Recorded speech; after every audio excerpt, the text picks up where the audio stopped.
Hey, you guys, welcome back to my channel, Naughty Love Movement. It's your host, Nikki, bringing you the latest and trending topics and hot off the press. We have Cassie's best friend writing a witness statement in a letter to Diddy, and she posted it for all to see. Her name is Tiffany Red, and I wanted to jump into this really quick with you guys. But before we get into it, please remember to hit that like button. Please hit that like button. This is how YouTube knows that we're here.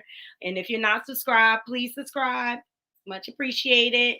Donate to the channel and share my content on your different social media platforms. All these things help the channel to grow. Okay, so I've been keeping my foot on Diddy's neck. Okay, all right. Where there's smoke, there's fire, Naughty Crew.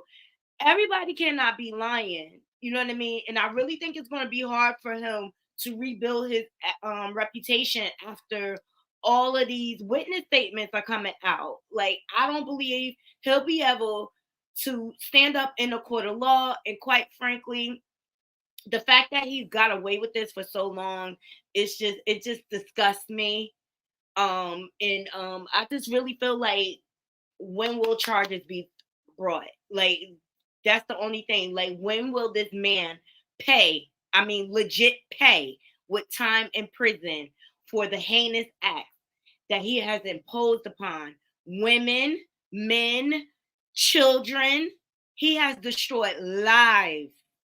And I get it's a slow process, and right now they are trying to basically hit him where it hurts, his pockets first, which I think is a great strategy, because you want to know why? When they bring the charges, when they file charges to charge him with crimes, he'll have limited funds to weasel his way out of this situation. Because as we all know, Diddy has done this for decades. You're talking like a 30-year reign, okay?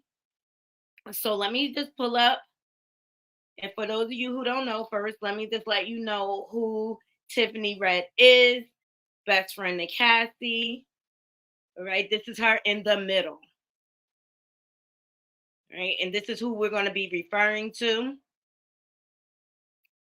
And I went directly to her Instagram to get the letter. Okay, let me just show y'all really quick. I'm going to just read it out, because I know half of y'all can't even see it. Okay. So we're talking about the woman in the middle. Her name is Tiffany Red, who is BFF to Cassie. And kudos to her for speaking up. I just wish people would have spoke up sooner. I mean, even Nicki Minaj with her twisted behind put it in her lyrics. I'm trying to figure out how to free Cassie. So she was aware. She was aware, and she put it in her song. Okay. So the letter reads as, Dear Sean Combs, I'm stepping forward to recount my experience as a witness to events detailed in my friend Cassandra Ventura's now settled civil lawsuit against you. I'm breaking my silence, freeing myself from haunting recollections, standing in solidarity with Cassie, and standing up for myself. I fear for my safety, as her suit alludes to me. Although not by name, I hope that revealing my identity to the public will afford me some measure of protection. This shows how much fear he has instilled in people, and this is why people stay quiet, because they're afraid of his retaliation. Kathy and I became friends in 2015 while co-writing songs for her album that you never released. We remain close to this very day. I'm one of the friends mentioned in her lawsuit, specifically from the night of her 29th birthday, as detailed in the section labeled Mr. Combs Forces Ms. Ventura into SEX Trafficking. The weight is heavy as I gather my thoughts to articulate these distressing memories. Physical reaction, the surge of heat on my face, sweaty palms, racing heart, and the onset of panic attacks serve as stark reminders of the toll it's taking. I am traumatized by you. The burden of vocalizing these experiences should never have been mine or anyone else's. I first met you in person in August of 2015 and at a surprise party you threw for Cassie's 29th birthday at a hotel in Los Angeles. I was, I was at her old apartment before the party with friends in the Windshire Corridor condos. Right now, the street from your home. Rushed by calls from your team about her ETA, we were in a frenzy to get her ready without spoiling the surprise. We all piled into a black car service from her place to the party. We arrived at the area reserved for her party at the hotel, and you popped out singing happy birthday. There were many friends and a few famous faces and cameras recording as we sang. She was definitely surprised. Eventually, we all started to mingle around the room. Up until that point, I only spoken to you once before on FaceTime with Cassie about songs we were working on together. You approached me and introduced yourself saying, "So you're the one writing all these songs about me?" I said, "Yes." And you stared back and said, "That means she's talking to you, huh?" I was uncomfortable because it seemed like you were talking about the more turbulent parts of your relationship. We did a song called Loyal that you didn't like. We were writing about her pain. In the first verse of the song, she sang, "I don't know what is real. I just know how I feel. And you keep acting like you don't know what you did wrong, trying to get me to chill. Since we ain't been together, I've been on some whatever." She was pushing back in that song. You later came back up to me and said you were playing. I didn't believe you. One of your security guards did something similar. I never met him before either. He approached me and said, "I heard a lot about you, Tiffany. You both creep me out." And this interaction was super intimidating. It felt like you both wanted me to know that you knew who I was and you didn't like how close I was to her. Later that evening, after being at the party, since it started that afternoon, Cassie wanted to go to a karaoke spot called Blind Dragon on Sunset Boulevard with some friends. You were not happy that she was leaving. I remember your people hovering around us, trying to discourage Cassie from leaving, but we went anyway. You followed us and arrived just a little bit after we did. It was instantly uncomfortable. You pulled Cassie out of the private karaoke room. She put her head down and went with you. I followed to see if she was okay because something was off. When I walked out of the room, you had her back into a corner in the hallway outside of the door, and your security surrounded you two as you cursed her out with your hands in her face. She and I briefly made eye contact. I felt helpless. She looked afraid and kept looking down at the floor. I didn't know what to do. I was scared. Karaoke was cut short because you wanted her to leave with you. Cassie asked me and two other friends if we meet her back at her place and stay the night. She was stopping at her house first to grab a bag and then going with you. I said yes because I was worried you would hurt her. Prior to this incident, she had confided in me that you were physically abusive, and the way you were in her face that night was alarming to me. I didn't want to leave her alone. When we got back to her house, she kept saying to us she didn't want to go with you, but you were already on your way to pick her up.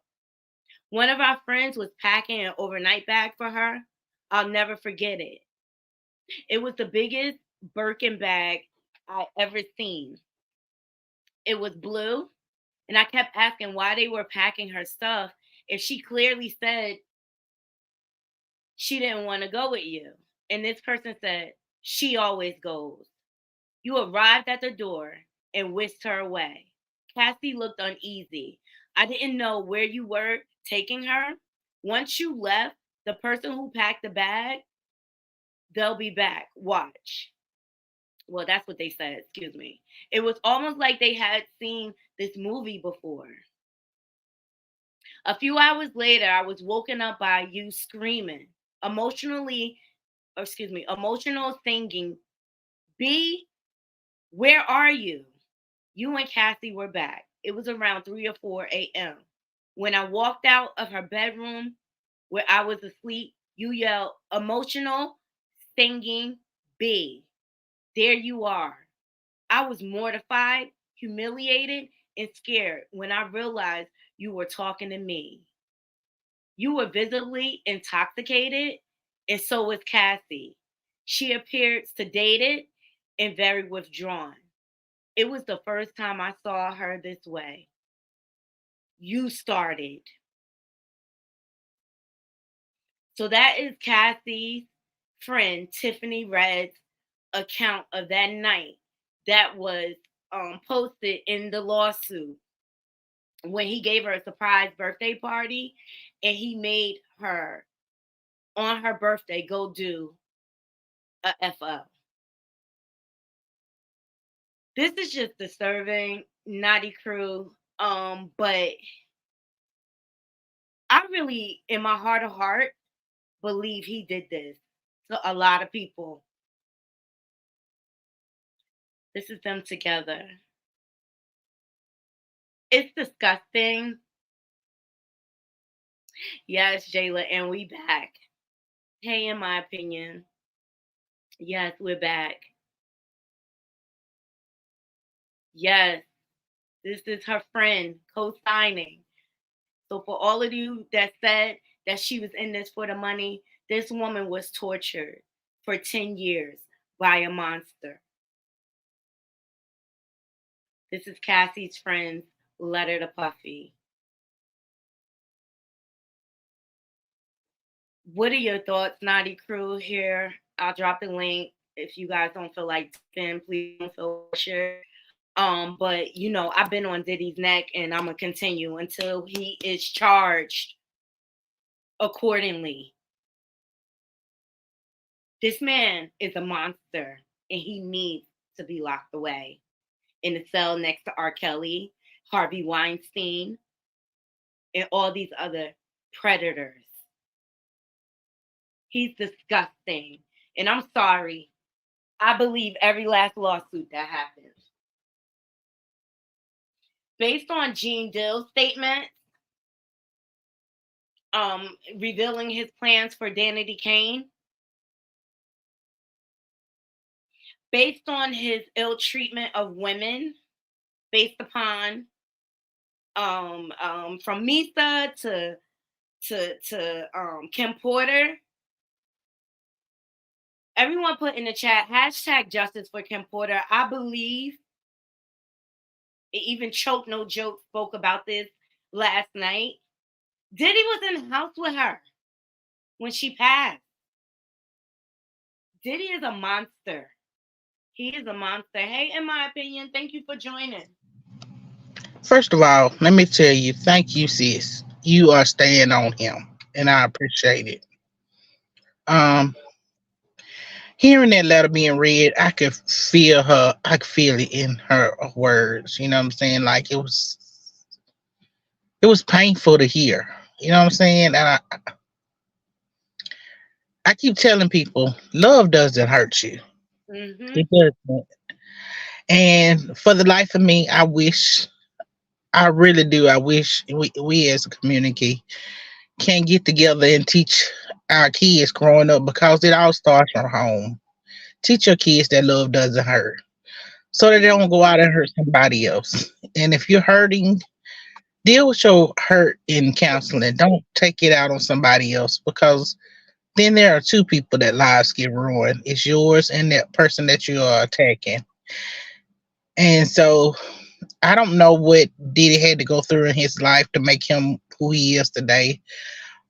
But I pray God has more mercy on his soul than he's had on any of these people that he's impacted lives because to become this kind of monster, to have this kind of evil in your heart, like it's something unspoken of.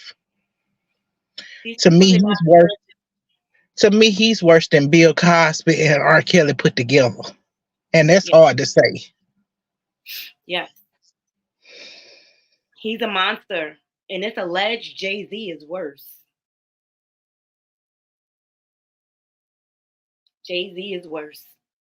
And I just pray for our Oh, well, queen. I know Jay Z. Let me tell you something. I know about Jay Z. I'm just waiting for his stuff to hit the fan because he kept denying that boy, and lo and behold, that boy is his. So that means you was dealing with an underage girl because his mama was 15 at the time. Exactly. Exactly. Exactly. And this has to end, this vicious cycle in the industry where they make people sacrifice their souls basically, just to get on, and just to have just a song. This people, they're exploiting people's artistry, and I take it personal, number one, because I'm an artist. But this man has destroyed lives to the point he doesn't even care how he affects his kids. That's what type of monster he is. That's what, you know. I appreciate Tiffany Red for co-signing Cassie and validating her. Because there's still so many people in the industry making excuses for this monster. And y'all are complicit in his behavior. And your day of reckoning will come too. And I just hope all it is pushes for them to reopen the Kim Porter case. She deserves justice. Her family deserves justice. Her kids deserve justice. What gave him the right to put a time limit on her life? Because he didn't want his ugly secrets out. Well, they're out anyway now.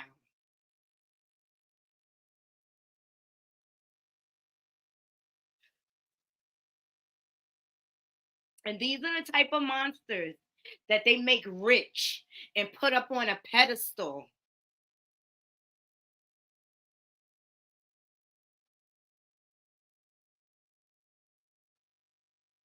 It's disturbing to me. I'm going to leave the link in my description box if you guys want to go read it. I just wanted to bring this to you guys. It breaks my heart how many people he has violated and robbed their lives from them because he's a sick, sick human being.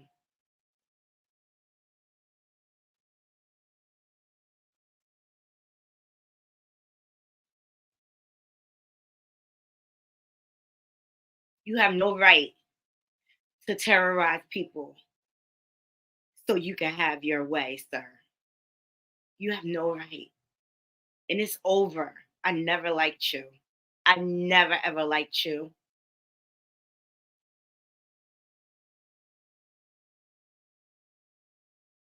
And you will have to answer. You will have to answer. I appreciate you all joining me. I'm going to keep my foot on his neck. Share this content, like this video, so that YouTube know that we're here. I hope you all have a wonderful, blessed day. Later, you guys. This is just a lot. It's just a lot.